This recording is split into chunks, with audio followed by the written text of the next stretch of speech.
বিশ্বের সবচেয়ে সুন্দর 7টি ক্রিকেট স্টেডিয়ামের তালিকায় জায়গা পেয়েছে বাংলাদেশের সিলেট আন্তর্জাতিক ক্রিকেট স্টেডিয়াম। ইংল্যান্ডের ক্রিকেট ভিত্তিক গণমাধ্যম ক্রিকেট 365 এই তালিকাটি করেছে।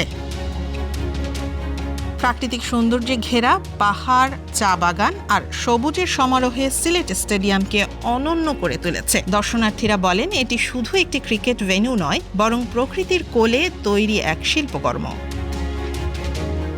2014 সালে উদ্বোধনের পর থেকেই এই স্টেডিয়াম আন্তর্জাতিক ম্যাচ আয়োজনের পাশাপাশি দেশের অন্যতম দর্শনীয় স্থান হিসেবে পরিচিত পেয়েছে। আধুনিক সুযোগ সুবিধা, মনোরম দৃশ্য আর পরিষ্কার পরিচ্ছন্ন পরিবেশের জন্য এটি দেশি বিদেশি ক্রিকেট প্রেমীদের মন জয় করেছে। বাংলাদেশ ক্রিকেট বোর্ড বিসিবি জানিয়েছে, স্টেডিয়ামটি ভবিষ্যতে আরও সম্প্রসারণ ও সৌন্দর্য বর্ধনের পরিকল্পনা রয়েছে। সিলেটবাসীর কাছে এটি এখন গর্বের প্রতীক, আর ক্রিকেট প্রেমীদের কাছে এক অনন্য স্বপ্নের মাঠ।